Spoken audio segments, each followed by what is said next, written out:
You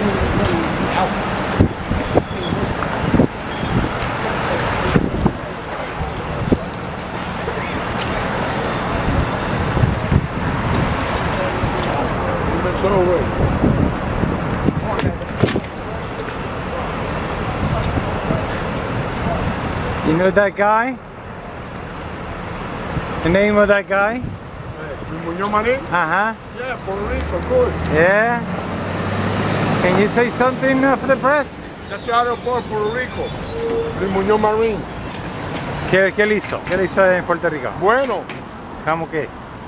Fue gobernador de Puerto Rico. ¿Y qué más? De todo. ¿Cómo qué? Estado libre asociado. ¿Ah, sí? ¿Y qué es el Estado Libre Asociado? Que son socios de este país. ¿Que son qué? You are like me too. He the black. Look. The crown, look.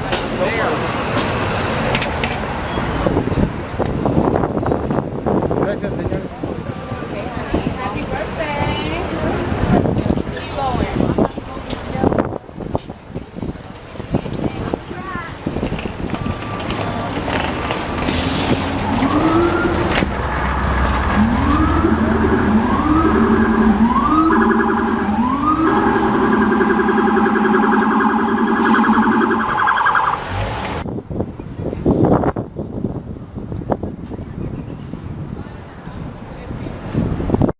With El Centro to do this conference today, and also the Creative Resource Center, the Creative Network. So Creative Network partnered with Prime Latino Media. Prime Latino Media is the largest network on the East Coast of independent Latino multimedia makers, actors, musicians in bilingual Latino and mainstream media, digital, and entertainment. And I mean, this is basically what the conference is about.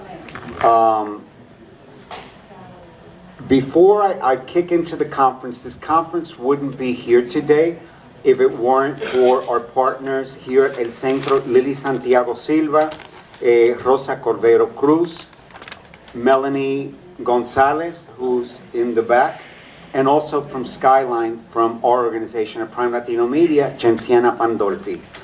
And so again, we're proud to be producing this with the Center for Puerto Rican Studies at Hunter College.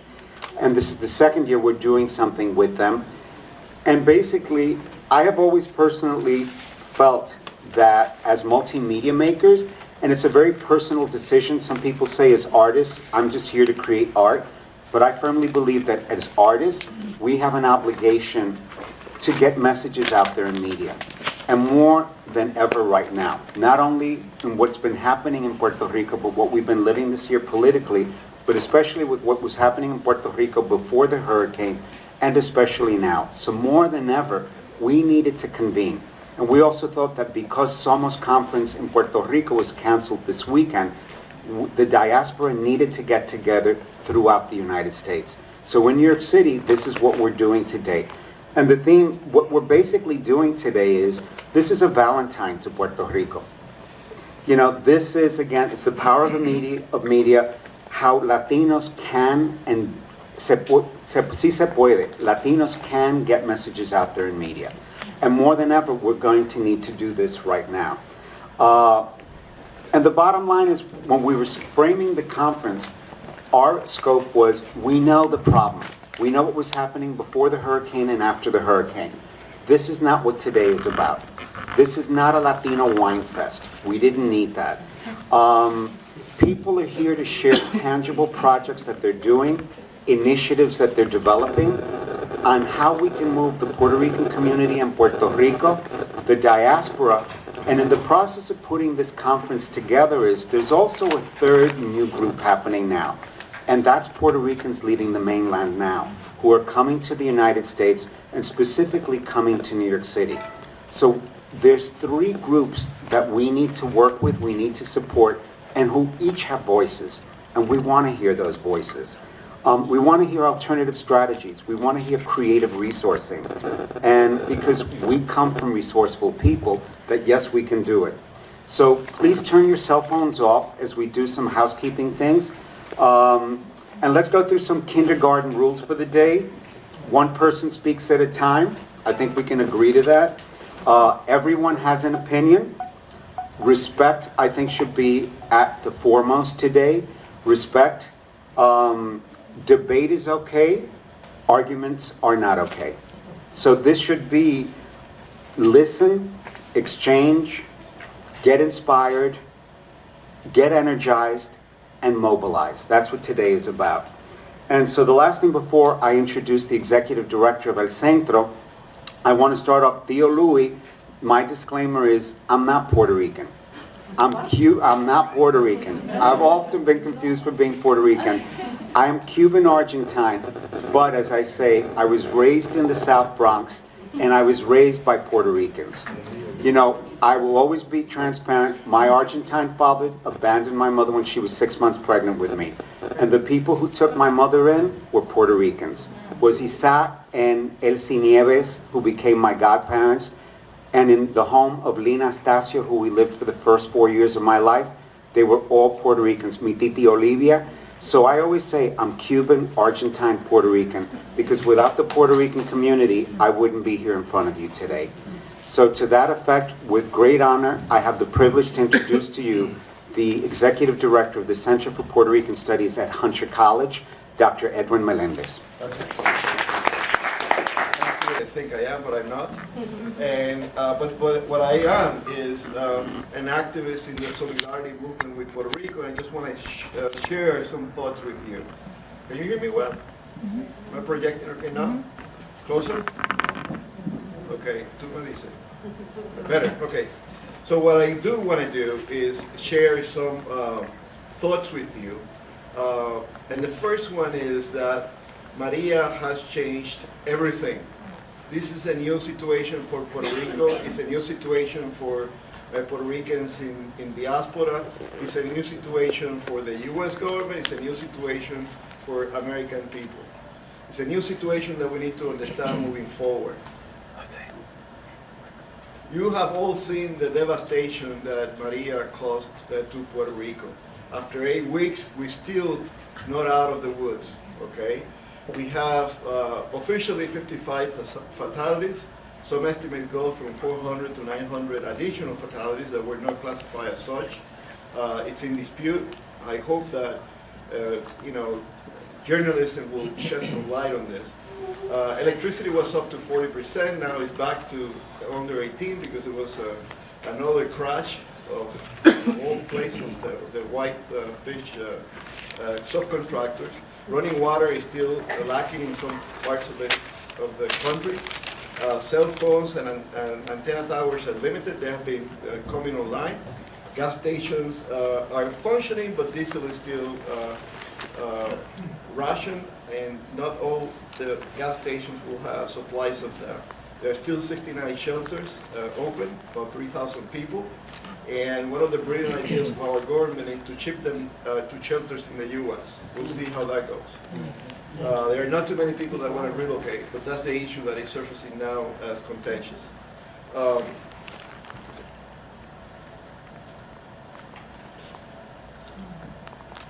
So the economy is devastated.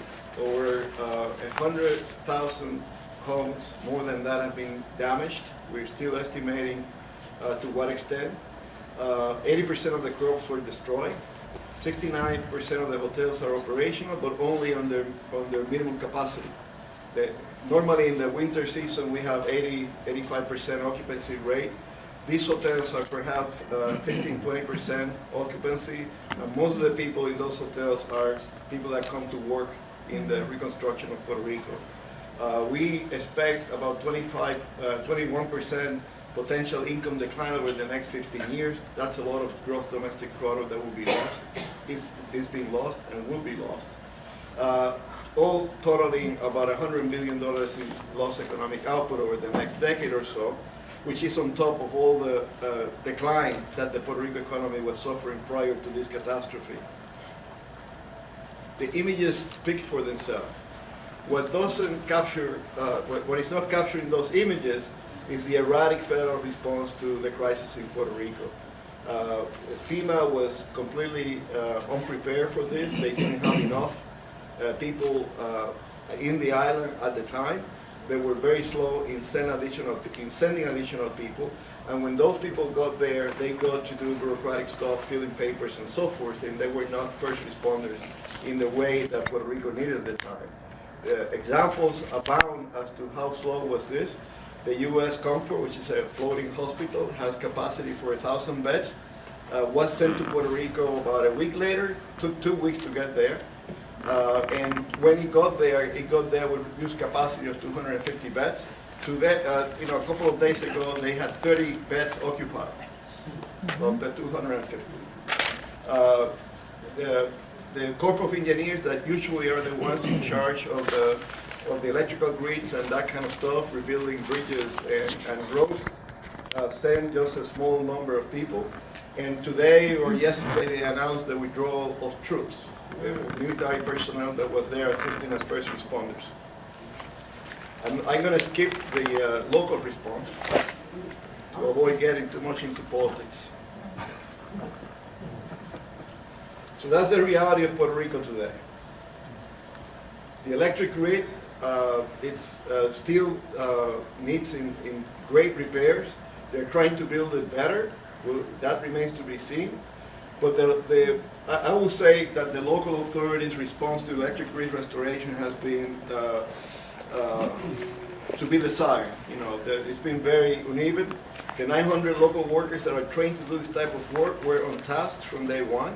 They have, exceeded all expectations. However, in comparison to Texas, where 5,300 workers were in place right after the storm, or in Florida, where 18,000 workers were right there, we're not even close to any of that. We just got a few hundred workers from other utilities, and they still haven't arrived. We're still waiting for that support to come. Part of it is it's a local government problem because they do have access to inter-utilities agreements that they didn't foresee or use at the time.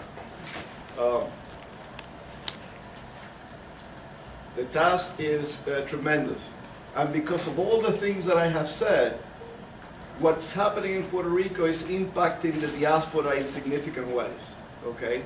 We are receiving hundreds of thousands of people from Puerto Rico. Over the next 2 or 3 years, we're going to have a massive exodus from the island. Our communities here, some of them are more prepared than others, but it's an important task at hand. We estimate, the Center for Puerto Rican Studies estimate, that just in Florida, close to 80,000 people are going to relocate this year.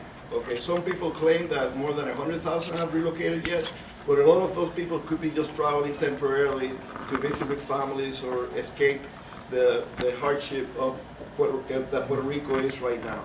But over the next 2 or 3 years, we expect that up to close to 500,000 people are going to leave Puerto Rico. By comparison, Puerto Rico lost between 2006 and 2016, 500,000 Puerto Ricans. That was a whole decade of economic stagnation. But we can lose as many people in just 2 or 3 years, okay? It's a significant exodus.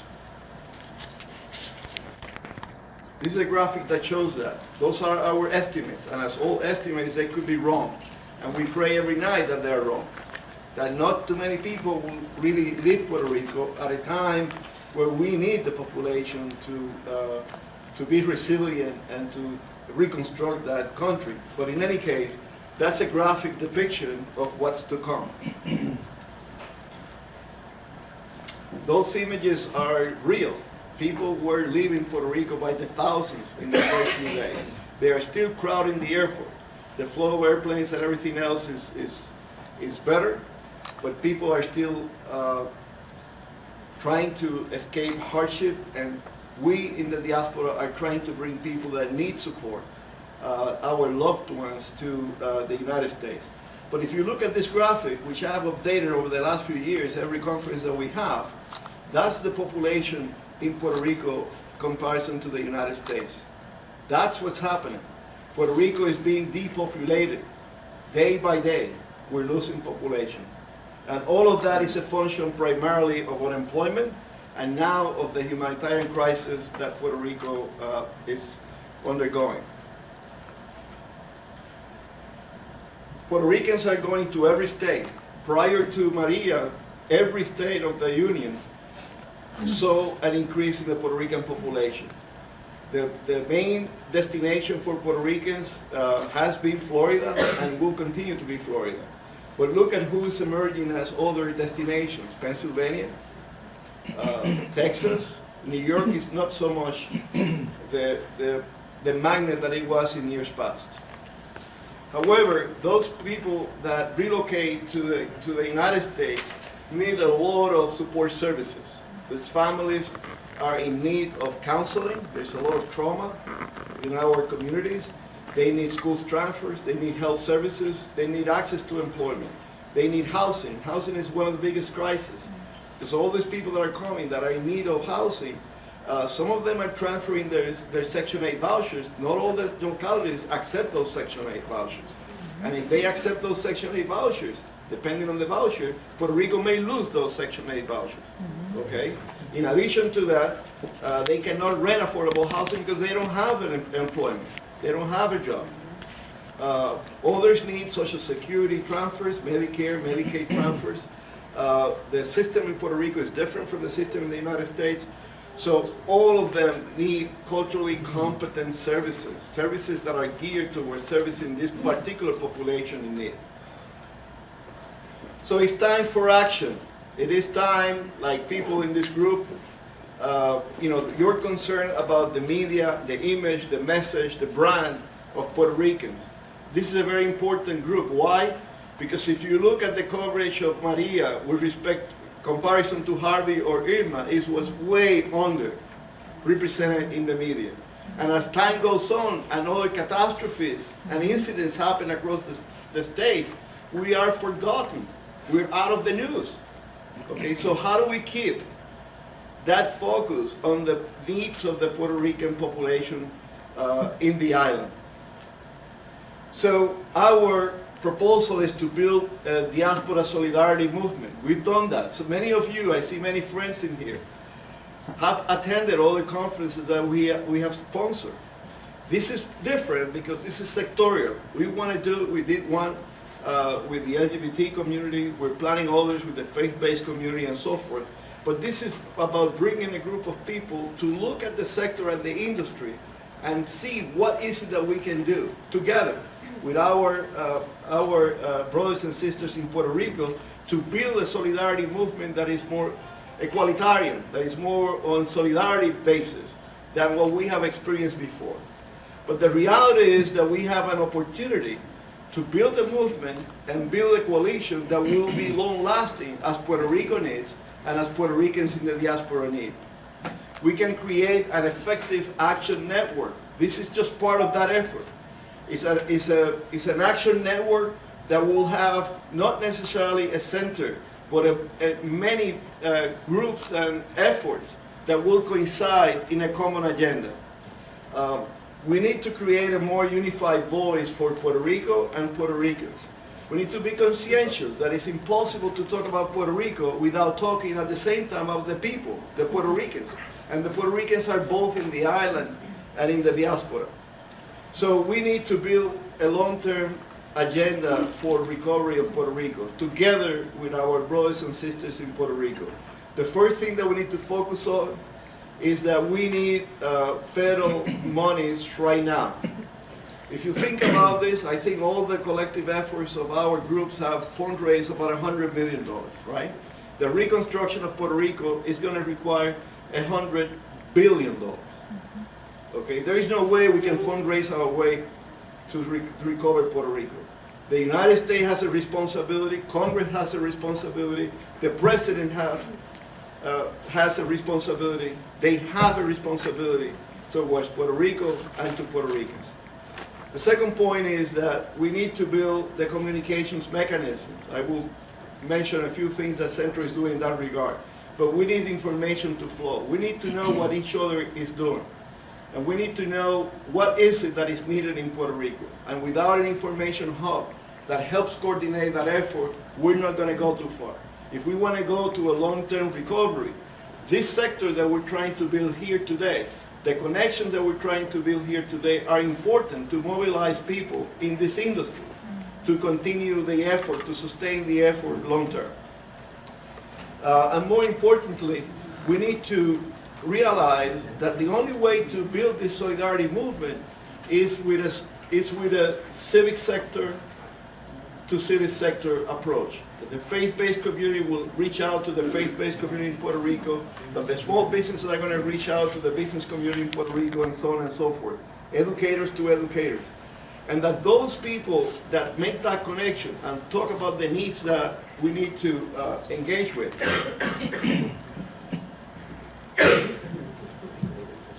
Closer to the microphone. Okay, get it. What about this? So you let me talk all this time? I thought I could talk. Okay. So the final point is that this solidarity movement, which I will call people to people from Puerto Rico and the diaspora, needs to be equalitarian. We need to put both our interests on the table. We need to build that based on solidarity and some principles of reciprocity that transcend the politicking and the centers of power that we currently have. Now, I was asked to shorten my presentation, so I'm gonna skip a few slides that have to do with everything that has happened on the policy side, and I want to go to fast forward to a few ideas at the end. But in any case, you know, all of this goes to the first point of the financial support that Puerto Rico needs.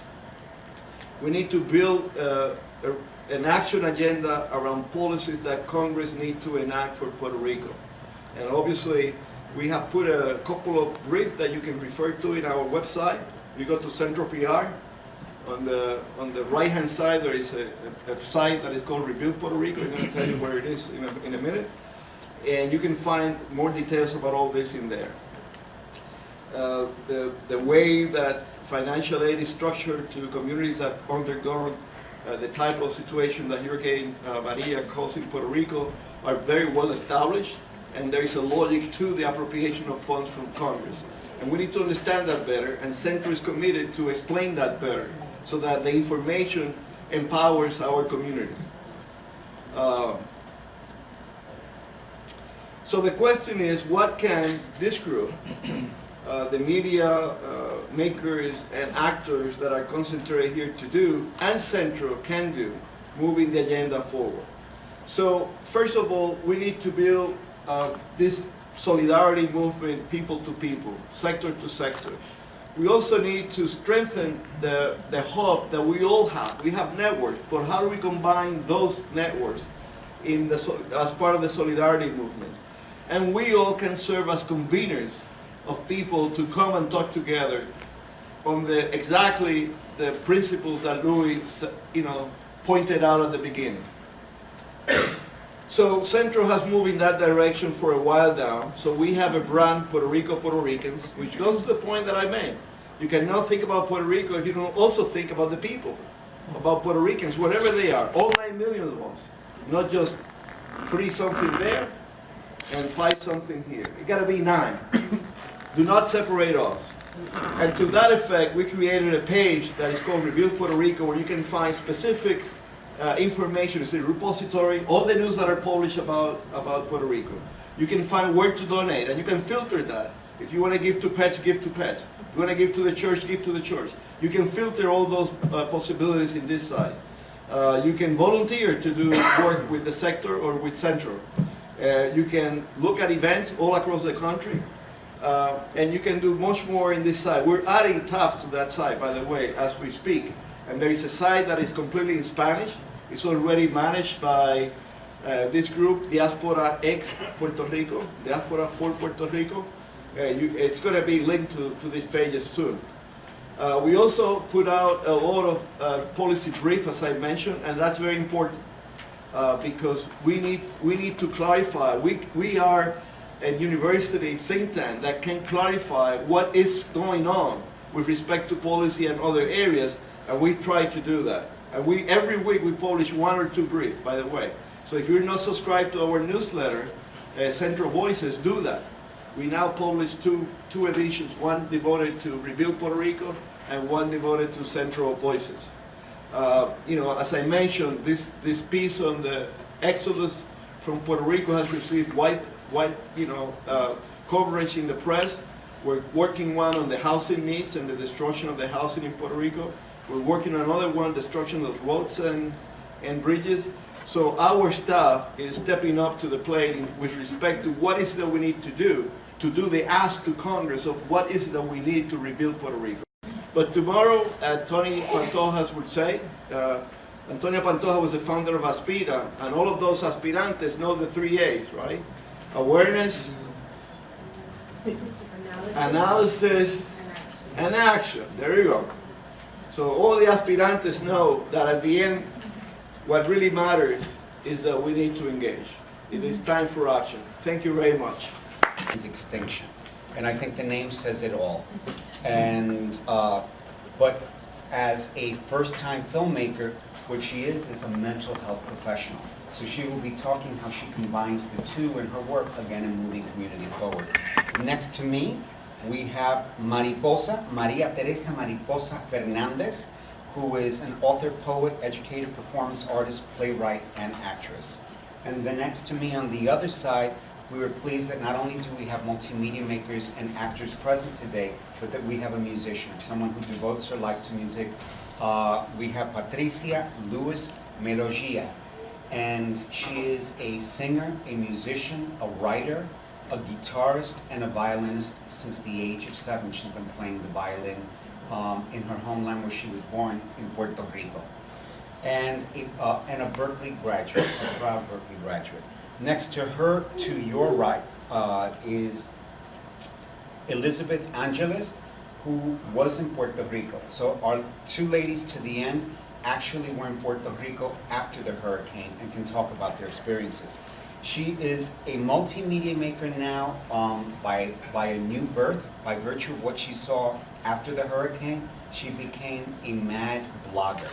And so she will share that as she landed up in Puerto Rico, because she was there with the New York City emergency management team to assist existing organizations in Puerto Rico in providing services and support to Puerto Rico. And certainly not last but least, Marlena Fitzpatrick-Garcia, a proud Puerto Rican, who will be talking about not only Puerto Rican media, but also what is important is that mainstream media know what's happening to us from us, and not a third-hand perspective. So I'm going to kick it off.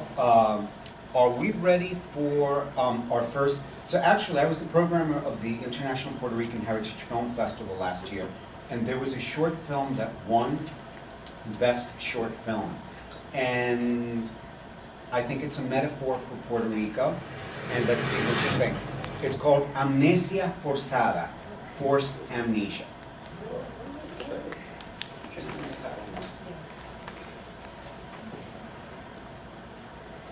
No? Right, he's getting it up.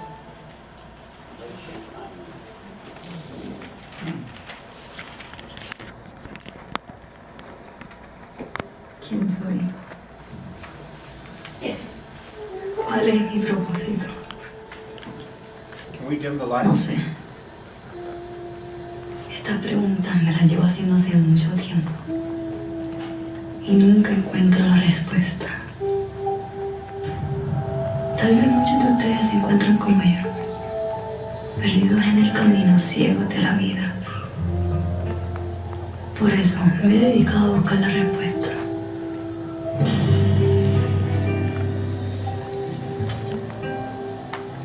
En el transcurso de mi niñez, cuando comenzó esta amnesia, fue un golpe inesperado.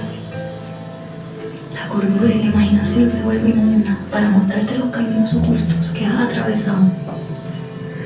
Son estos los momentos en los cuales no sabes por qué has llegado a este lugar, y mucho menos qué haces en él. Tus manos se vuelven recuerdos olvidados, reflejos de un pasado inesperado. ¿Qué habrá ocurrido con mi padre? ¿Qué desea de mi hermano, mi madre? Recuerdo aquella pequeña finca donde me criaba mi padre con su tesa de almendra, cultivando la yuca, el ñame y los frutos que alimentaban a mi madre, mi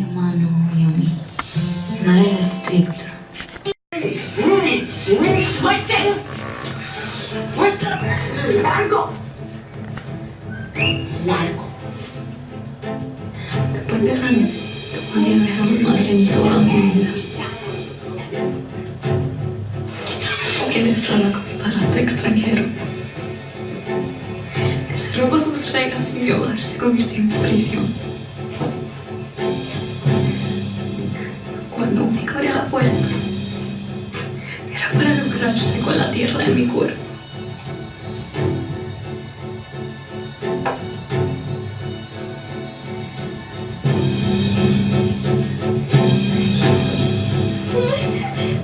¿Cuál es mi propósito?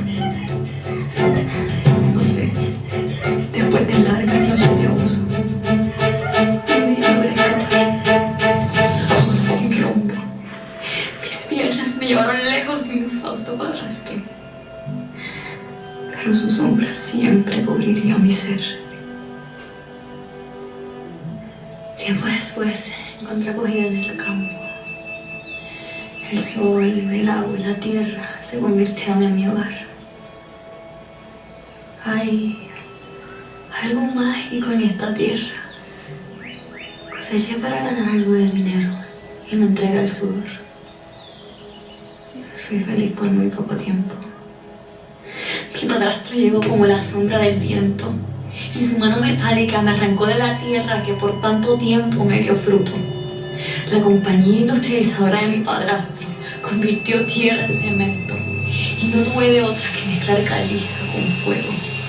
¿Quién soy? ¿Cuál es mi propósito? No sé. Cuando todo lodo se convirtió en piedra, me quedé sin trabajo. Y aquí estoy. Llevo vagando por muchos años los rincones de esta extraña tierra. Busco mis respuestas en sus bosques y en las venas de sus ríos. Busco en las brumas de sus montañas y en los soles de sus valles. Nada. Solo que algo extraño está sucediendo. Mi piel no conoce arrugas y aunque los días se convierten en meses y los meses en años, sigo siendo la misma pequeña niña que se escapó de su casa. ¿Quién soy? Estoy perdida en el cemento. ¿Cuál es mi propósito? No sé, porque llevo dentro. No recuerdo, pero quisiera saberlo. ¿Qué soy? Como un golpe de agua, el velo de la desmemoria es levantado. Soy la melodía de mi padre. No aquella canción inventada por mi amnesia, sino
la brisa de las playas me ha bañado con amnesia forzada, pero ya es suficiente.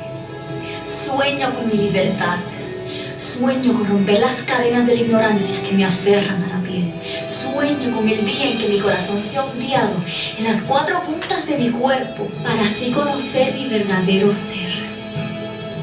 He sido por mucho tiempo un espejismo histórico invadido por la tiranía.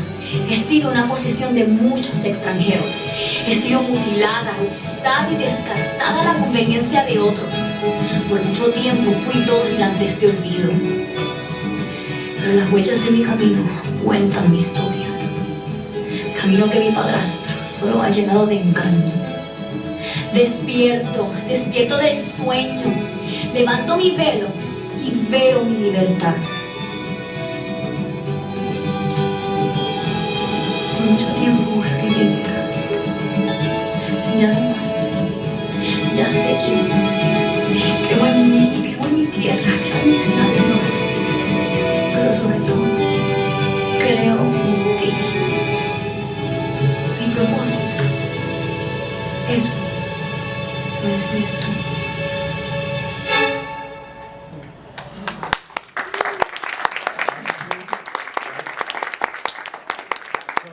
You see,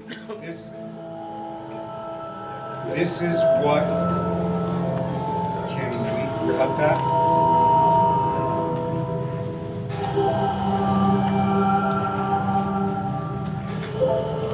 So in a nutshell, this is the power of media. We are all storytellers in this room, but especially on this panel, these are people who are standing up to the plate, who have done, who are doing, and will continue to do. And this film was done 15 months before Hurricane Maria, and that message could not be any stronger today. And it was done by Giancarlo Carreras, born in San Juan, a filmmaker who produced it, directed it, and wrote it. So before I lose one of our panelists in a few minutes, I want to start off with Marlena Fitzpatrick-Garcia at the end, who did go to Puerto Rico right afterwards. But what I love, this is one who has got 2 master's degrees from Texas, and one of her master's degrees is in creative writing. So she's a storyteller with a voice, and she got published in the Huffington Post, a very, very popular, website and news source. But it's important that we also get our stories out there. So I love, you went to Puerto Rico after the hurricane, and one of the great articles that you wrote, in this article, was telling Puerto Ricans who, from here in the States, in New York City, people were dying to go and find their families, see how they were doing. And Marlena, in her typical no-nonsense fashion, gave a list of do's and don'ts, but mostly, if you can't deal with the following, don't come to Puerto Rico. We don't need you. Well, I didn't say it like that. Ella de armas tomadas. But so, run through, and how much of that list and which of those points still stands today? So I wrote, can you all hear me? I'm Oh, loud. here you go. Aquí pasa, pasa. Oh. Can you hear me better? Yes. Okay. So I used my own experience, and that's why it's first person narration, which I cringe whenever I read stuff like that, particularly in news coverage. But I wanted to make a point that it was my experience, and I said, if you have a medical condition that you need special medication, if you need, if you don't wake up with your eyebrows and your face and you need bad treatment, so this is not the time. Because basically, we all want to go to Puerto Rico, but that needs to be secondary in your analysis. You're going to a disaster area. And the last thing you need, and people like us need, is for your, I was going to use that word, but I'll behave. We're live. We're live. Well, okay. So your butt to become another risk factor. We don't need to go there to drink the little water that's there, to eat the food supply. You need to bring your own stuff. What I did, which I wrote in the piece, is I broke down the water in little mini bottles like this, and I froze them all. Then I folded them in foil.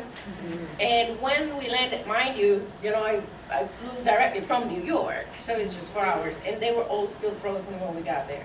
There were an enormous amount of suitcases all drenched in water because, well, the bottles broke. So, they were throwing things. And that will be still relevant today. That's my my advice. I took protein bars, and that's all I ate for 8 days. And also, if you want a little bit more of nutrition, you can do the same with coconut water, not just regular water. And athletic clothing that dries real fast, and you can wash it real quick, and it'll still be functional day after day after day after day. And there's a crisis with the bees, and I talked about this extensively. There's very little reforestation planned. So you take honey, you take a little bit of water, and you put it outside your window, very far outside from your house and your cars, because bees are getting into houses and cars, and that is still relevant today. They lost their homes too, and birds and animals. So we need to also think about these things. Bring seeds that you know are going to flourish in our land. The last panel, and I will bring this up briefly. We are often forget about sexuality. Okay, there's a crisis of I don't know how relevant it is today, but there were a couple of cases of women giving birth in the middle of the night at home because with no water, no electricity, of course. There was a case of a lady that actually passed away. So now there was a call on social media to donate breast milk for this now motherless newborn. But also, you know, we need more. And I did this call for you know, how do you survive? Let me measure my words. I think people can survive without sex, but how do you deal with sexuality during these areas? And the only piece that I've actually found was a box piece about sexual assault in shelters. And so that is our responsibility as media, is where are the experts writing about this and why are they not being published? When you have people that are unknown, you don't know who you're staying with in a shelter and anything can happen. So reproductive rights and sexuality, we need more voices. We need, as media makers, to propel those voices forward and to educate. Because it's not just giving condoms out, which, by the way, I highly recommend, you know, to distribute. So I didn't talk about that in the Huff, but I did talk about it in another panel. And people, you know, frowned upon that, but I still stand behind my words. So the other thing that I wanted to also bring up is entertainment. Bring books, bring games, stuff like that. Suicide, I'm not saying this cures it whatsoever, no, and I'm not even suggesting that, but there's a lot of depression, there's desperation, and I think that as creatives, it is an opportunity to actually write more, to create more music, to bring this joy, even if just for 30 seconds. So let's not forget about, you know, all sources of entertainment that do not require power or electricity. So books, games, Acoustic instruments, stuff like that. And we talked about this on the phone, and I want to bring up, you know, as artists, we do have a responsibility to use our voice for these causes. Not just Puerto Rico, but, you know, it's easy to go and say, oh, you're just a celebrity, go and entertain me. And I wouldn't say that to an athlete, even though an athlete is also entertaining us, and there's no work. But I wouldn't say that to a doctor. I wouldn't say that to an architect. You just go and build and, you know, shut up out of your opinion. Marlena, I love what you raised yesterday when we were talking, that, you know, when we think of our politicians, when we think of media, what you were saying is, and, you know, our last panel is going to be with Susana Ramirez Arellano, and she was saying that social media saved the day over traditional channels of media, that we're not functioning in Puerto Rico. And there's people who have severe criticism that they should have been better prepared, they should have known, you know, when it was only the radio, which ended up being 911 in Puerto Rico, the TV channels, because they didn't secure their satellite dishes. They didn't do, they knew, we all knew a hurricane was coming, and they were ill prepared. But what I love that you raised was that, you know, so you have someone like Susana talking that it was social media where she got her information through Facebook, Twitter, Instagram. and you're saying it was artists who were in Puerto Rico doing more so than politicians were doing. And again, our responsibility, and again, the power that we have in moving a community. So help me with that, but you were saying artists really were one of the first responders. There's a sense of us being fearless. And, you know, there's a sense, again, this goes, well, oh my God, I'm going to jump on a plane and go there and land, and then what are you going to do, right? I'm highly critical of pulling the trigger and then aiming. We need to be analytical. But the artist in me, and most of you here, says we have to do something. And it's about taking action. And artists, and those in the public eye that are on the creative side, have jumped and they got on those planes and they went ahead and they put the boxes together and they went home to those homes, delivered food, and did all this stuff. Then I'm going, great, that's fantastic. But there are people that get paid to do this. There are people that get elected to do this. And so where are my taxes and where's my vote here?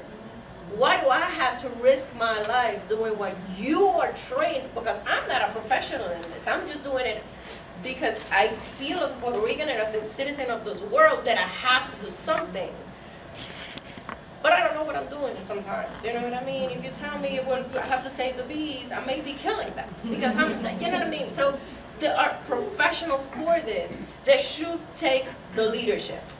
Well, artists were there. But artists are the ones taking the leadership. We are the ones packing those boxes. I don't want to diminish or, you know, or be condescending to, you know, other industries that have done their part. Other first responders. Right, I mean, absolutely, and there have been people that have done amazing work. But frankly, artists are the ones that did the telethon, they're recording, there's now a new book coming out, an anthology, there are more albums coming out, there are more concerts coming out, and frankly, it was a whole bunch of airplanes landing full of us. So a perfect segue, I was going to take another route, but you opened up the Pandora's box. The office, it was really Mayor de Blasio's initiative immediately afterwards that he wanted to send from New York City representation and support. And here's your New York City Office of Emergency Management. And you're sent to Puerto Rico within how many days of the hurricane? My team was sent a week after, 7 days. A week after. And what I love what you also said is we didn't go there with this attitude of we are the omnipotent, you know, U.S., New York City agency coming into your country to tell you what to do, how to do that. I love what you said, that the philosophy was we're going to go in there and we're going to collaborate with existing organizations and ask them how can we support you? What do you need? And so I'd love to hear your technical. So when she's saying we need more people like you from Puerto Rico and from other areas, like we'll also hear from Jessica, whose husband works for Con Edison and left this morning at 6 a.m. with a team of people who are going to set up poles throughout Puerto Rico and put electrical wiring on it. And she's losing a husband for 5 years. Deploying, that's what we call it in the field. So New York City Emergency Management plans and prepares New York for large-scale emergencies. And part of our mission in Puerto Rico is to support the Puerto Rico Emergency Management Agency. So we were there with that direct mission to support Puerto Rico. And as was said, we really were there not to say what should happen or how things should go, even though our expertise was certainly valuable, especially after everything we went through after Sandy, but really to take direction and help Puerto Rico in the way that Puerto Rico wanted to be helped. I want to say self-deployment is a big no-no. That's what we call when volunteers or any actually staff just goes down without a mission, because volunteer management in itself creates more work, right? If you have people showing up that don't have a job to do or don't have skills that are already expressed needs, now you need someone to take away from what their job or whatever they were doing to help manage these volunteers. And so that's an excellent point that I think everyone wants to help, but you have to make sure you're doing it in the right way. And so our team, it was a team of 10. We were actually the second team that went down and deployed. And we were working directly at what we call the Joint Field Office, directly with FEMA and directly with the Puerto Rico Emergency Management Agency. So I saw firsthand, the good and the bad, right? The politics, all the barriers that gets in the way of things getting done. But I also worked with some incredible people who had been working long hours, especially on the Puerto Rico side, since Irma, right? Because these people were activated, as we call it, before Maria had hit. They were all personally affected, so I worked with people who were sleeping in their cars and then coming in for the next 12 to 14-hour shift because they didn't want to wait another, I don't know how many hours to get gas. And that was even for these priority clients, right, that were working. And so even those lines were hours long. 9 hours, I did. Yeah, in the beginning it was 10 or more. And sometimes they would wait in line, get so close, and it was time to start their shift again, and they didn't even get to refill. So how painful was it to then, us come and work with these folks? And I'll also say most of my work was centered, so the Joint Field Office was centered out of the San Juan Convention Center. So I was mostly in San Juan. We commuted from Rio Grande, about an hour or so. And I only saw that snippet. And I mean, we all saw the photos about the extent of this catastrophe. In San Juan it was bad. Imagine the mountainous regions, right? The less urban, the more rural sides. And so that was my perspective, was really that urban setting. And so we worked long hours with folks, really trying to lift their morale, integrate, make sure FEMA and the Puerto Rico government agencies were working together. That's what we do here in New York. We're a coordinating agency. And out there was a lot of complicated factors for me personally. I'm a New Yorican, but I was the only one with ties to Puerto Rico on my team. And so you were the only Latina? Yes.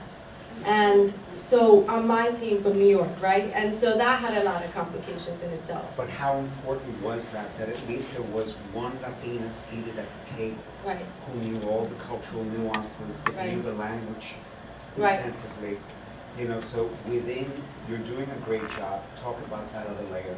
And then I want you to talk about how it flipped that creative side of your brain. Sure. And so, right, to that point, I became not just the interpreter from a language perspective, but leadership began to look for me, to talk to me. And I started to learn, we went in there, as I said, with a mission in place, but when we got there was no mission.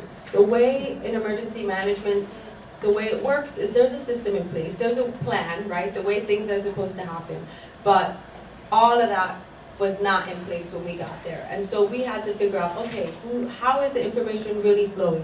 What's really happening? And it took about 2 or 3 days to figure out, okay, because so-and-so wants to take over this is who's really in charge behind, so that was really my role. I began to, as you begin to talk to people, figure out what is really happening, and I think I was able to be that conduit for my team because they began to trust me, right?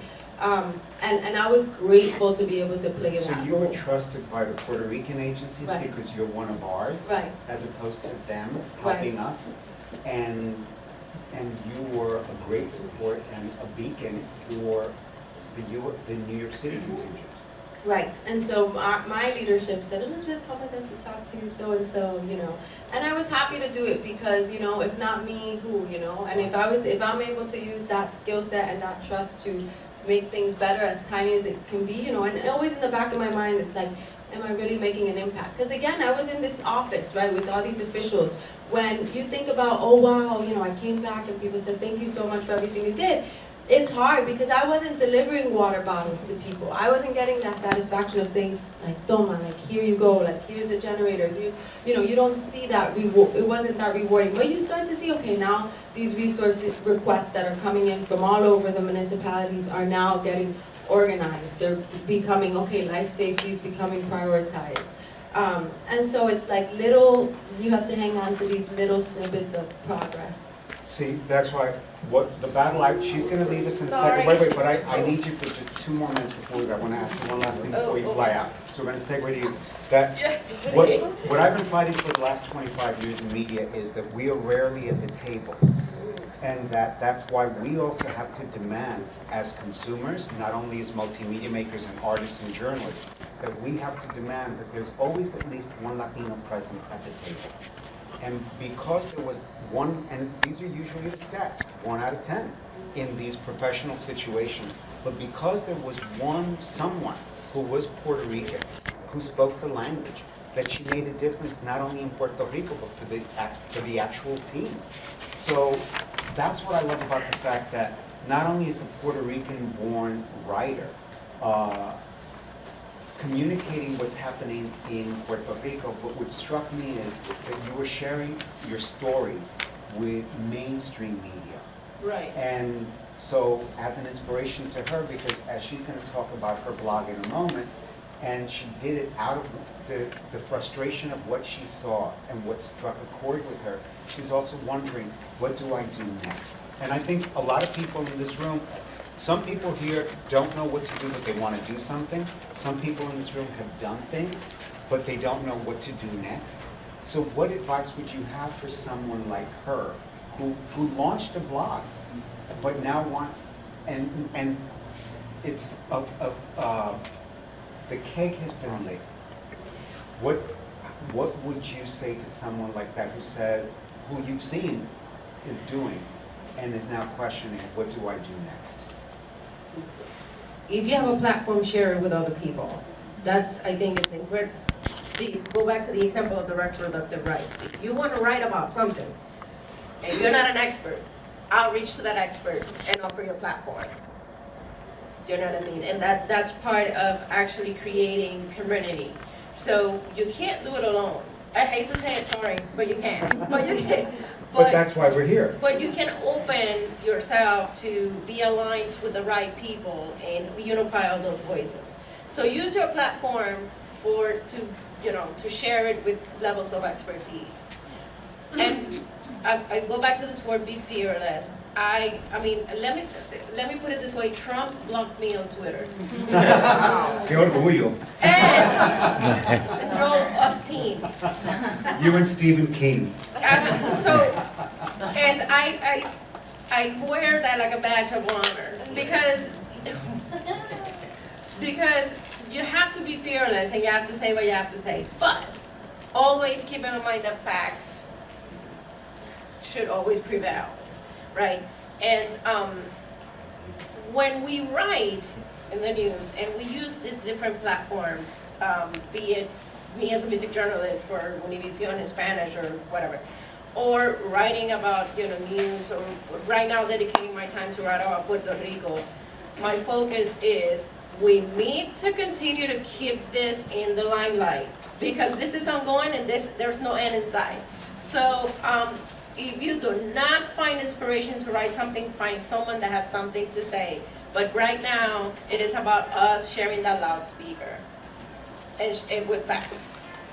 Great. Yeah. Gracias, Marlena. Thank you so much. I'm sorry. Fitzpatrick-Garcia. I'm a great family. Let's take a selfie. I love your work. Uno, dos, tres. You want to be in it too? Come on. Uno, dos, tres. There we go. Thank you. Thank you. I'll be back like around 5. How's that? No. And I'll meet everybody. Social media I haven't used. If I know that things are circulating, I only echo things that I feel, is going to have an impact or my network doesn't already know, right? So I started to realize, okay, my network may not know that status.pr was just launched. And so I started to put these little tidbits that I started to get out. And then when I got back, I couldn't stop thinking about Puerto Rico, obviously. I know some people come back and they just want to detach. For me, it was the opposite effect. I started reading every news article I could find. And I started thinking, wow, like all these people that I met, all these stories, people doing amazing work, and all this nuance that I wasn't getting from the traditional media about, you see the two big arguments on two sides, and I was there and you start to see the nuance. Long story short, I needed to write, and part of that was my process. Selfishly, I think I had been writing while I was there, and I said, people are asking me, how was it, thank you. So I wrote this blog that was really meant to highlight, I tried to keep a positive spin on it, try to not focus too much on some of the the difficult pieces that anger me, and maybe that's my next direction, I don't know. But I wanted to just shed light on who I met, what we did, and at the end, make it actionable. These are all the organizations that I know of that are donating, and I asked people what else. And I've since updated that section, the Take Action. Can you tell them how they can find your blog? Yes, it's my name, ElizabethAngeles.com. ElizabethAngeles.com. Thank you. And essentially, what's come out of it is people have said, oh, you know, I've also heard of this organization and that, and some local, like, you know, Sunset Park Relief Coalition here in New York. You know, I was able to share the update about the service center here in New York, and that's part of the work that I do. I've been going to a couple of El Centro's events, and since then I've met some wonderful people, and I have a blog post ready to share some other ways people can take action, like adopting a small business in Puerto Rico, if you know how they can produce something abroad and they can stay and continue their work in Puerto Rico from there. You know, there's a lot of people are doing great work, and if I can help amplify, I think that's my immediate next step. And I'm also talking to some of my colleagues who were there and trying to figure out more actionable. But for now, I'm amplifying the message, and I was, you know, people have reached, found me through that blog as well, and so I hope that continues. So, and look, you know, you're hearing a seasoned, you know, news person, journalist, writer like Marlena, who's been doing this all her life, who's been trained in this field, and first-time bloggers are okay. You know, it's all about how you channel your energy and stuff like that. So I'm gonna jump over to a first-time filmmaker who's actually a mental health professional. So it's like, you know, and I asked her yesterday, are you so now, what are you? Are you a mental health professional who makes films, or are you a filmmaker who's a mental health professional? And it was really interesting. She said to me, no, I'm a mental health professional, but I found a vehicle for my voice. So tell me about Colonization is Extinction, and how you weave your work as a mental health professional in helping Puerto Ricans. So our film, Colonization is Extinction, was obviously thought of and created and finished well before Hurricane Maria, but I think that the film highlights the issues with colonization, and Hurricane Maria showed us that that's absolutely correct, that what we're seeing with what's going on in the hurricane is it is intentional. The lack of response, and it is genocide, and it is the death of the island, and they want people to leave because every time somebody leaves, they are able to swoop in and take in the land. And I would not be surprised if in a few months you see efforts to give people relocation grants so that they can. We just found out today that FEMA is willing to start airlifting people to the United States. Right. So this was just announced today. Right, and so I'm not surprised to hear that. And so my opinion may be a little forceful and not the most well accepted in the general sense, but I think that it's important to understand that our goal is to teach people that the forced assimilation that happens here helps to create that example that was in the film, where there is a sense of amnesia. You forget who you are. One of the things that we do, our kids sing that song, La Boriqueña, every night before they go to sleep. And we... You're talking about your kids. My children. She has 3 kids. Yeah. And the reason that the film is important, and we felt like our voice was needed to be heard through film, was because not enough people know what actually happens. Not enough people know the history, the true history. They know the indoctrination that we receive here because we're being told what they want us to know about the history. And even in Puerto Rico, that information is coming from here because Puerto Rico is controlled by the United States. So the idea of colonization, if you want to know how colonization impacts a group of people and an island, look at what's happening in Hurricane Maria. That death toll is much higher than 50, much, much higher. What's happening in Puerto Rico is, it's a crime against humanity. And so one of the things that I do, in addition to the film, is people are going to be struggling with mental health as a result of this tragedy, and it is our job as mental health professionals to not further harm them by having an ethnocentric view of what treatment should be. So multicultural competency is very important, helping people understand that forced assimilation creates historical trauma, that's a real thing. That's not something that people just make up so they can get out of having to move on with their, you know, this happened to your ancestors so long ago, how is that still relevant? It's still relevant. And we need to treat people as such. And so kind of weaving this all together and giving people the film is a way of teaching about things that, you know, we're never going to learn otherwise. So. How are you merging both worlds as a mental health professional and as now a storyteller? I mean, that you can't put, what is it, right. the pop-up back in the box? Right, You right. can't put Jack back in the box. Yeah. So how are you moving forward? How are you now going to be a storyteller while trying to help people who've been suffering forced assimilation for so long, and it results in different strands of mental health issues? I think one of the ways that I do that is that I'm really honest about where I was at within myself. When my husband came to me with this idea for a movie, I have to tell you where we were at in our lives. We had just had our third baby, who is only 12 months behind our second baby, and I had 3 children under the age of 3. We both work full time. He said, I want to make a documentary. The extent of our knowledge about films is what movie we're going to pick after the kids go to bed, so that's all we knew. And he wanted to make a documentary, and I said, no. And his response was, well, this is important. We need to get the information. And part of my job was to do research, and so I was reading. Because you wrote the film. Right. So I was reading Nelson Dennis's book, War Against All Puerto Ricans, just for added information. And I got to the part about the Ponce Massacre, and I had to read that chapter 3 times because I cried every time I read it, because I couldn't believe that something like that had happened, that nobody knows about it, and that to add insult to injury, they staged dead bodies to look like they were the antagonists. And I read that, and so I got in the car where I was meeting him at the ferry, and I turned to him when I got in, and I said, okay, so when we do the part about the Ponce Massacre, I want to do X, Y, and Z. And he says, so you're on board now? And I said, are we going to discuss it, or are we going to discuss how we're going to do the film? Because we need to tell the story. And I'm honest about that because I think it's important for us to understand that everyone needs to have that moment where they see what the truth is and be honest that that process has to happen for us to then take that information and say, well, what do I want to do about it? And become motivated. So. And again, as a documentary filmmaker, and obviously involved with the Puerto Rican community since before I was born, I learned so much from your film about the history of Puerto Rico that I didn't know. That's made me angry.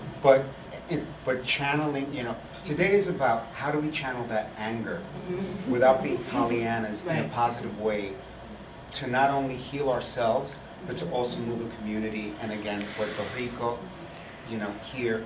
And I'm going to do a short segue over to, so you were born in Puerto Rico, and yet you're honest that you were part of that Exodus migration, coming to the States, living between Boston as a Berkeley graduate, New York, and Philadelphia, and that out of your anger and your pain, that you're recording, so a musical artist, that you're channeling your storytelling, you're now inspired to create a CD, a new album, specifically post-Hurricane Maria, and that you want to do a documentary film that's going to be multi-experiential, for lack of a better word, but that also you're going to address.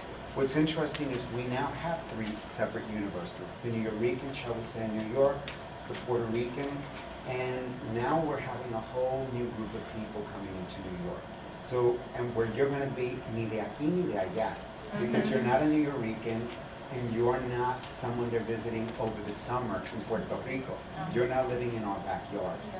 And you're going to face also discrimination on both sides. Puerto Ricans who are pissed that you left the island for them to rebuild, and New Yorkers who don't get you. Well, that's kind of been the story. That's kind of been the story of my life, because I'm African American. My dad's from Philadelphia, and my mom's from Florida. And so my father moved to Puerto Rico 30 years ago, and I've always been very much in contact with both my cultures. But I've always felt like neither of them truly understood me. It was my duty to mold. I'm like a chameleon, into the culture that I was in. So, and I used to think it was, you know, I was kind of a victim about it, you know, I don't think nobody really knows. I don't think I've met a African-American Puerto Rican family born and raised in Puerto Rico. But I also understood now that it's my beauty. And you're using it as a weapon. And I'm using it now as a weapon. I am a bridge of two cultures. Not only that, but now, when I lived in Boston, when I studied at Berklee College of Music, I was studying music business. I was also faced with discrimination. I was pulled by both sides, you know. It was interesting to watch. African Americans would be like, no, but you're black. Puerto Ricans would be like, why are you hanging out with los negros? You know, and it was just like, I don't know. And so now I can actually take all those experiences and bring them together in the music. Before Hurricane Maria, we were going through the fiscal crisis. I mean, it's still a crisis, but obviously nobody wants to talk about it because we're trying to be sensitive, but it's still there. And I had been singing in a musical, Once on This Island, the first Spanish adaptation. I was the lead role team in. We were working for 6 months, and it got canceled because when we were going to do it, it was in the University of Puerto Rico, and right then and there, the fiscal board of control was trying to take away, I think, like $500,000 from public education, and the students went on strike, and they closed the gates, and they didn't let us in, and the musical was, we never really finished it. We only did 3 functions, so we didn't get paid. It was like 6 months of a lot of work. We were all broke. It was terrible. That happened. A lot of things happened, and then I started doing my EP, and then Hurricane Maria happened. The EP had only one song about Puerto Rico, about what we were going through. It was gonna be mostly commercial. Hurricane Maria happened. The studio I was working in had no electricity. The musicians were very honest with me. The producer was like, Patricia, I gotta be honest with you. I wake up in the morning and I gotta go get water and I gotta go get food, and I can't help you. And that was heartbreaking for me, to start over after the musical incident, so I was starting to understand that all of this was because of colonization. I am an artist, a colonized artist. How are you flipping it around? Now I'm flipping it around. In a proactive way. Now, after all these experiences, I come to the United States and I feel all this, I feel so welcomed. I see the diaspora that we've been so disconnected from embracing me and helping me in so many ways. And I don't think Puerto Ricans in Puerto Rico actually understand how much love there is here. So I decided to get together with many friends in Puerto Rico and here in Boston to do a documentary. And it's going to be called Boricua en la Luna, La Nueva Diáspora, the new diaspora. And I want to bring together, I want to capture the stories of Puerto Ricans like me who are being embraced. I want to capture the stories of the diaspora, of how they got here, how their parents got here, and what process they went through. I want to talk about racism. I want to talk about all the things that Puerto Ricans are now going to face. When I understood that there's a huge problem, and it's that we're all constantly debating about statehood, or should it be a state, should it be state independent, or what? How are we going to be treated fairly? Some people think it's statehood. I personally don't think it's statehood. There's a much bigger fight that we have to confront, even if we become a state. So that fact does not matter. And the governor right now isn't standing up for us the way he should, because he believes in statehood. The only one that's standing up for us is Julín. And that's a huge problem, because when you let people think that Puerto Rico is okay, then help goes away, international help goes away. We're being controlled by the United States, yet the United States isn't doing enough to help us. We are colonized, and we are dying slowly because of it. But as we say, no hay mal que por bien no venga, as she was the only one to take on President Trump. Exactly. That they're talking that Julín debía de postularse para gobernador, but she should put herself up. and will probably run for governor of Puerto Rico next. ¿Y por qué no para presidente? I want to give everybody time, plus leave a couple of minutes for Q&A. We want to hear from the audience. But Camacho, can I have the wedding clip of Mariposa over here, who's a poet, performance artist? Ya no es una señorita, se casó. She got married. And so we want to show you the clip. Se casó con Puerto Rico. Puerto Rico. And your diaspora. Mother Earth and humanity. This was a mass wedding. As my true love. To love and protect. From this day on. In good times and in bad. For richer, for poorer. In sickness and in health.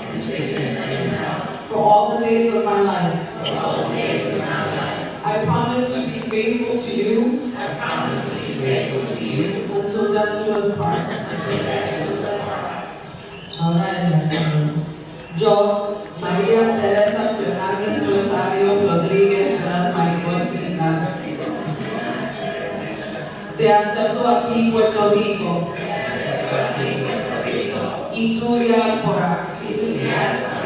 La madre tierra. Y la humanidad. Con mi amor de verdad. Amarte y protegerte. De hoy en adelante. En la riqueza, en la pobreza.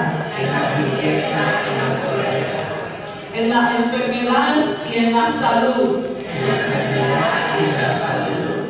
Para todos los días de mi vida. Prometo serte fiel. En hasta que la muerte nos separe. Thank you. Thank you. You can flip the lights back. I just want to say that a miracle occurred on my wedding and a church was thus consecrated. La Iglesia de la Madre de las Maripositas. Now, I was able to reach El Reverendo Pedro Pietri in the hereafter. It's very expensive, so I had to call him collect, and he accepted the charge. He approves that La Iglesia can be the sister church of La Iglesia de la Madre de los Tomates. For those of you that don't know what I'm talking about, you need to learn the history of the New Rican poetry movement. I don't have time to get into it right now, but it is about taking action, okay? So now is the time. Now is the time. I actually am going to begin officiating mass weddings. You heard the call and response. It was an intergenerational affair, a successful community event. By far, it was mostly elders who were there, which made me feel so honored. And so here, my friend got me this. I told her, necesito una novia negra. Don't come back with a bride with blonde hair and blue eyes. She found this in the bridal shop on Simpson Street, and she went in and she asked, she said, necesito una novia negra. El hombre dijo a ella, pero las negras nunca se casan. She came back apologizing. She said, I'm sorry that she's, no tan negra, pero she's trigueña, she'll do. So we have here, this was what was on top of the cake. I had a 3-layered Valencia cake, de piña, guava, strawberry. Okay, this was on top of the cake. Okay.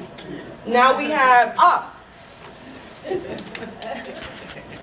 if you wonder what's happening right now, a wedding is about to happen. Okay, for those of you that are ready to take the vow, I have copies right here. Okay, I need help distributing. I need help. Okay, no wedding is complete without flowers. We're getting a live performance of the wedding. We're getting married right now because Louie said, I want to marry you, TíoLouie. Okay. We're going to do it. Say, we got say, despojo. Oh my God. Oh, wait a second. You can't get married again. That would be polygamy. No, it's omnigamy. Okay. Omnigamy, I belong to everyone. Okay, espérate un momento, wait, I need something important. Okay, so we need the presence of the ancestors. Agua de Florida. Okay, so call out the names of some ancestors. I begin with Julia de Burgos, Don Pedro Avisu Campos. Lina Tasio. Felipe. ¿Quién más? Mary, mi mamá. María es mi bisabuela. Filiberto Ojeda Río. Sí. Isabel Miguel Nieves. Teresa Rodríguez Rosario. Juanito Ojeda. Edith Castro.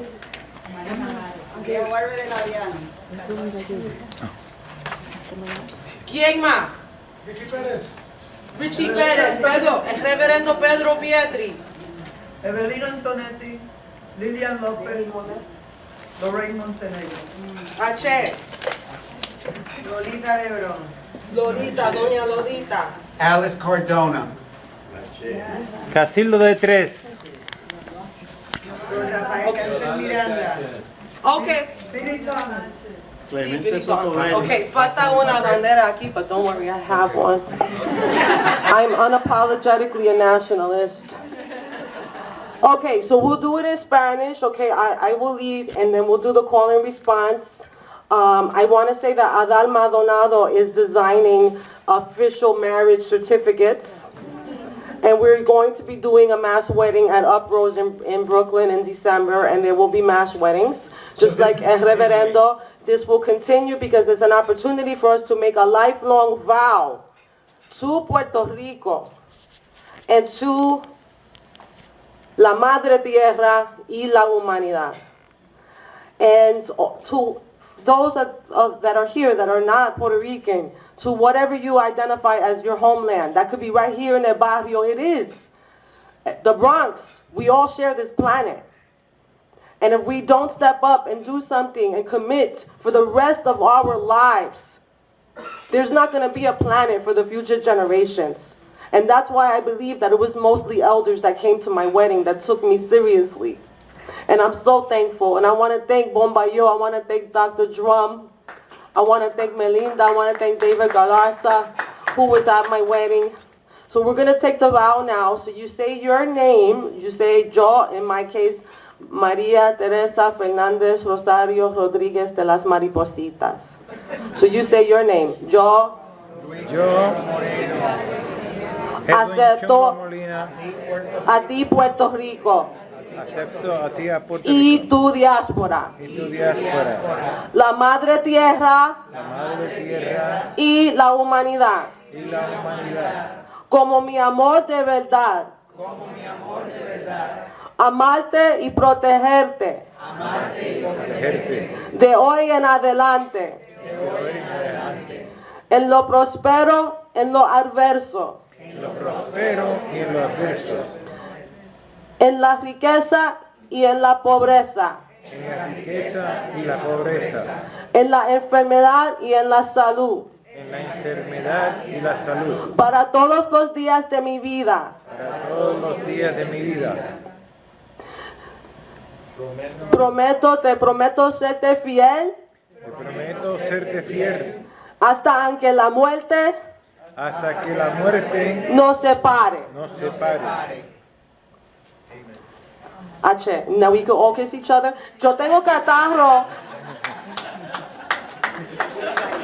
You can? Okay, yo tengo catarro. Okay, so I can't kiss anybody. At my wedding, I hugged and I kissed everybody. But I have some kisses here. And I'm going to pass this around. Okay? If you want to have a real marriage certificate, I'll pass this around. You could sign your name in the marriage book. Okay? I'm going to pass this around. You could take a kiss. You could also drop a few ducats in here. Okay? I'm going to Puerto Rico. I have over 175 gifts. I already bought my pasaje. I arrived December 21st. I'm going to be volunteering, offering poetry workshops and readings with La Festival de la Palabra, spending time with my family. I'm delivering toys. I'm doing a toy drive already. The first batch of toys got sent to Puerto Rico. My project is called Mujeres con Maletas. But now men want to be involved, so we have hashtag Hombres con Paquetes. That's my kind of man. So then the goal is to go to Vieques the January 1st hasta el Día de los Reyes, and then January 7th I'm going to Santa Cruz. So someone talked about the sex crimes that are happening. There are definitely sex crimes happening in Santa Cruz, and probably people are not talking about this. But what's happening in Santa Cruz, and this is directly from someone who is a filmmaker who I know who's there, who said that it's mostly happening to children, to little girls, to children that are living with, that are being forced to live with strangers, y también con tíos y primos. And we need to intersect, and I agree and I appreciate what Edwin said. Do not separate us. Also, do not separate the issues. We have to look at what's happening in this catastrophe, in this humanitarian crisis, through an intersectional lens. And I speak as a survivor of child sexual abuse and sexual assault and domestic violence. That we need to put the lens on all of the oppressive mechanisms that are hurting us and say no more. So hashtag Me Too and hashtag No More.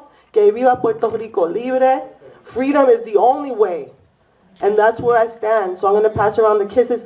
I can't really stay in network because actually Howard Jordan, I'm supposed to be on Howard Jordan at 3:05. So I have to run outside and then I'll come back, but I'm going to pass this around. María Teresa, Mariposa, Fernández. Por los puertorriqueños. Yo estoy aquí representando a cada puertorriqueño que estuvimos la noche la madrugada del 20 de septiembre, comenzando a sentir los vientos y el ataque de un feroz huracán categoría 5. No es bien fácil pues, decirlo porque es algo fuera de lugar. Ya ustedes saben los resultados, pero le agradezco a nombre de cada puertorriqueño que sufrimos eso, cada puertorriqueño que estamos padeciendo ahora, cada puertorriqueño que hemos venido para acá, porque yo por ejemplo yo soy actor y productor, tengo un programa por 37 años y lo transmito por Telemundo.2, los canales se quedaron out, trabajo en comunicaciones, me quedé incomunicado. 37 años trabajando para mí, por mí mismo, y no es fácil de la noche a la mañana, de una madrugada a otra, quedarte en un signo de interrogación. Yo dije, tengo que hacer algo, trabajo para mí, yo tengo bachillerato, gradué de 2 universidades y trabajé para mí desde el principio. Y me vine para acá y somos creativos como todos los que estamos aquí, porque aquí lo que hay es la crema innata de la creatividad y de las comunicaciones. Y entonces, pero usted está recién llegado de Puerto Rico. Sí, llegué me vine para acá el 15 de octubre. Fui a Rochester. For those that don't speak Spanish, he's, in a nutshell, he's so grateful to the panel and basically speaks on behalf of Puerto Ricans in Puerto Rico. Thank you for what you're doing. He was in media in Puerto Rico. He's been here since the 20th of October. Y le doy máximo un minuto porque I'm gonna finish.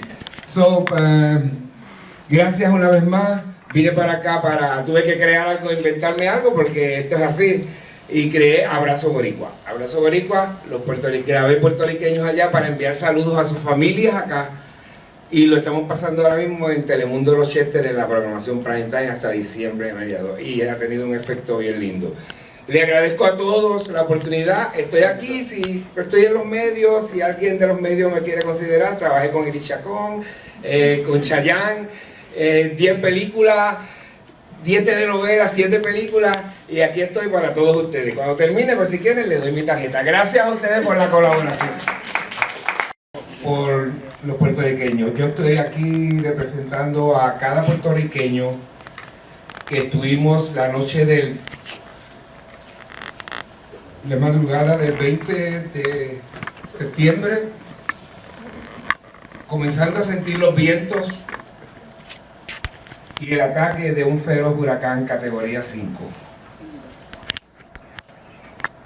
No es bien fácil, pues, decirlo porque es algo fuera de lugar. Ya ustedes saben los resultados, pero le agradezco a nombre de cada puertorriqueño que sufrimos eso, cada puertorriqueño que estamos padeciendo ahora, cada puertorriqueño que hemos venido para acá, porque yo, por ejemplo, yo soy actor y productor, tengo un programa por 37 años y lo transmito por Telemundo.2, los canales se quedaron out, trabajo en comunicaciones, me quedé incomunicado. 37 años trabajando para mí, por mí mismo, y no es fácil de la noche a la mañana, de una madrugada a otra, quedarte en un signo de interrogación. Yo dije, tengo que hacer algo, trabajo para mí, yo tengo bachillerato, gradué de 2 universidades y trabajé para mí desde el principio. Y me vine para acá y somos creativos como todos los que estamos aquí, porque aquí lo que hay es la crema innata de la creatividad y de las comunicaciones. Y entonces, pero usted está recién llegado de Puerto Rico. Sí, llegué me vine para acá el 15 de octubre. Fui a For those that don't speak Spanish, he's, in a nutshell, he's so grateful to the panel and basically speaks on behalf of Puerto Ricans in Puerto Rico. Thank you for what you're doing. He was in media in Puerto Rico. He's been here since the 20th of October. Y necesito, le doy máximo un minuto porque I'm tengo que cerrar. I'm gonna finish. So, gracias una vez más. Vine para acá tuve que crear algo, inventarme algo, porque esto es así. Y creé Abrazo Boricua. Abrazo Boricua, grabé puertorriqueños allá para enviar saludos a sus familias acá. Y lo estamos pasando ahora mismo en Telemundo Rochester en la programación Prime Time hasta diciembre de mediados. Y ha tenido un efecto bien lindo. Le agradezco a todos la oportunidad. Estoy aquí, si estoy en los medios, si alguien de los medios me quiere considerar, trabajé con Iris Chacón, con Chayanne, 10 películas, 10 telenovelas, 7 películas, y aquí estoy para todos ustedes. Cuando termine, pues si quieren, les doy mi tarjeta. Gracias a ustedes por la colaboración. From here, I've been there, where everything is, there is no government. There's nothing but corruption on all, throughout the spectrum, throughout the political spectrum. Everybody's stealing your electricity, you name it, everything is happening. The destruction of nature, the lack of respect for nature is abominable. Abuse, my God. I went to Facebook because I saw abuse in Puerto Rico. I was an abused child. And it starts with animal abuse. I couldn't believe what I was seeing. They have these animals chained. And they use them as alarms. Right? And the children are taught to treat animals like that. Obviously, I think I don't have to go into details, you know what happens to children when they grow under those conditions. So here I am, and I want to quote Baron Rothschild in the 19th century. He said, "He who controls information controls the world." Right?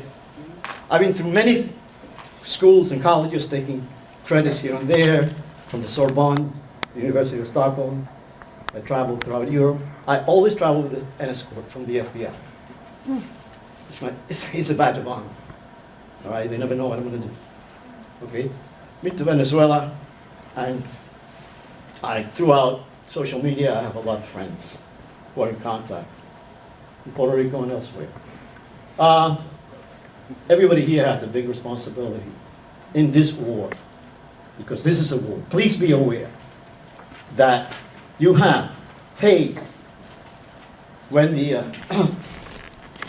NSA 9/11 happened. Immediately they hired 10,000 experts in cyber warfare. Each one has 10 identities. That's 100,000. Plus you have the idiots that buy the the official narrative. And narrative is very important. We have to control that. Thank you. Okay, thank you. We're going to end, I'm going to have, because it's so late, and we need to finish no later than 6:15. I have 2 more panels. But Camacho, if I still have you on board, that last video, just to show you what Patricia Lewis Melogia is working on. This is a group.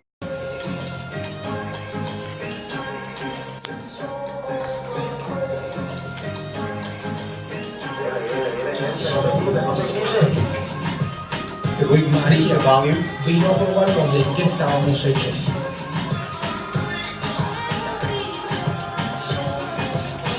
Vino a devolvernos las ganas de echar para adelante y el coraje para decir yo puedo, nosotros podemos.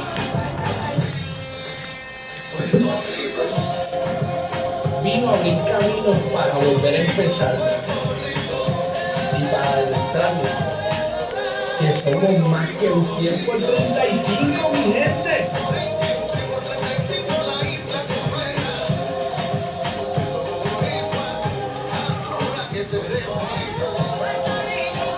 Vino a pintar en nuestra piel el orgullo y la grandeza de nuestra bandera. Una sola patria. Ahora es que un pueblo renace. Mi patria renace. Puerto Rico renace.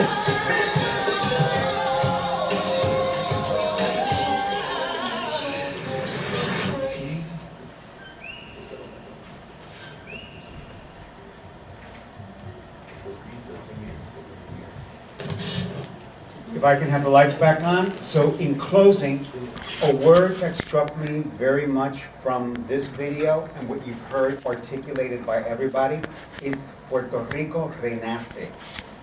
No hay mal que por bien no venga.